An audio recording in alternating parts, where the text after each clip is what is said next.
I am Jason Abraham, the shadow teacher, and as you can see, I'm wearing this lions, not sheep shirt, and I'm making a YouTube video. Now, sometimes I wear these in the YouTube videos, but usually they're reserved for the version of the Shadow Teacher 33 for BitChute, uncensored. And a little quick story about this shirt. I kind of got a candy crush on a lady, special lady who came into my life. A little candy crush that just didn't go anywhere. And sometimes when a man falls under the spell of a candy crush, he will take on more advice than he normally would have if he was in his senses. And that was the case here.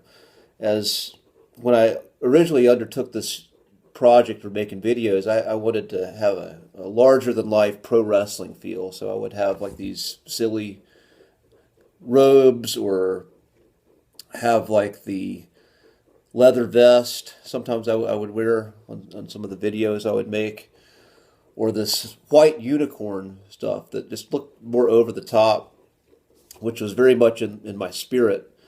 But she said, why don't more people may receive your message if you tone it down some, if you just wear all black. And she sent me the suggestion of this shirt, the statement, lions, not sheep, to tell you who I am. And in the advertisement for this shirt, it says, when you put on this t-shirt, it's going to feel like you put on a suit of armor.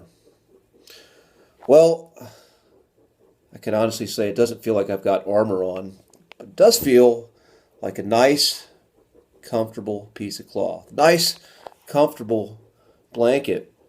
And so I'm thankful for making that purchase and getting a functional item of clothing that I still wear now, even though that Candy Crush has faded. And that's going to bring me into the actual topic of this video, which is following the Omens.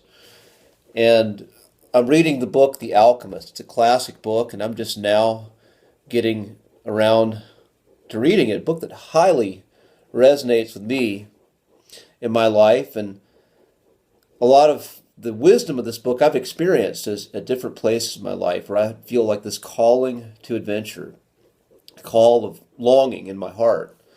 And this book essentially revolves around a shepherd boy and someone from a different class system than a girl he has a crush on early in the book. So he has a little candy crush of his own, gets a little crush on the baker's daughter, but feels like, how could she see me as worthy? So on this call to adventure to win the heart of this baker's daughter, the shepherd boy goes on this quest for treasure. And this is the call of the alchemist. And again, these little candy crushes, some people are very damning of them, as they can lead people into doing, both men and women alike, into acting unreasonable and betraying your true path in the hopes and the false belief that winning the approval of this object of your candy crush, winning their favor, is going to make everything better. But it never works out that way. However, if you do what this boy does, you take this path to adventure and you follow the omens that lead you to this treasure, maybe you'll find the real treasure, which is your true self, which is your true resources and the gifts and the capabilities and the capacity that is within you. That's what goes on with this boy, is like the realization that this girl has probably moved on and married, but yet he still continues on his quest. His quest becomes more about him, becomes his personal quest, and not so much about her. Where the other path is the path of chasing something, chasing the approval of someone who most likely will never give it to you, and wasting so much of your precious time, betraying yourself, hoping that you can win the favor of somebody else. So this recent little Candy Crush of mine, again, has actually helped me move forward in my own personal quest for my own legacy. And that's what this book, The Alchemist, is about. And it provided fuel for my heart to move me over a hump. And right now, I'm continuing to make that forward momentum. But the quest is not about her. It's about me. And it always has been about me. But for sure, the knowledge and the knowing that I'm on the right path has been showing up. In fact, I had another little test. I had a test where she was encouraging me to abandon something else that was important to me on my quest. And again, not necessarily bad ideas, but I had to make a choice. I had to say, she might be right. There might be something to this next level of critique she's given me.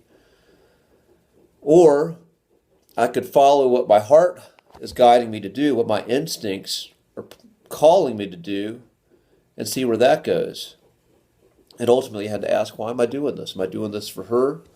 Am I doing this for the approval of other people of the world? Or am I doing this because it's an authentic calling in my soul? And the answer was the latter. That's why I'm making this video. And I took the right turn at that crossroads. I chose wisely. And I'm following the omens. So, not everybody is going to find that treasure, because it does take effort. It takes breaking a comfortable pattern to choose something uncomfortable, to follow a calling of the heart. And it requires ability to see. Ability to see the omens when they show up for you and acknowledge them.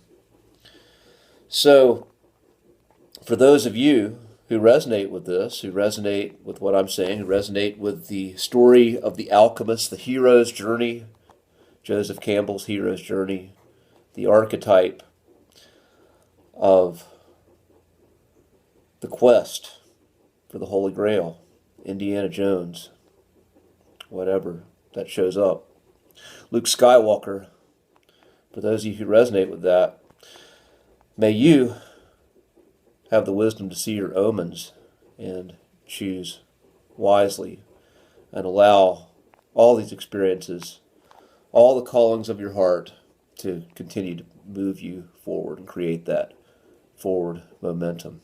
With that being said, I'm going to end this transmission. Be well, be strong, and I'll see you on the other side.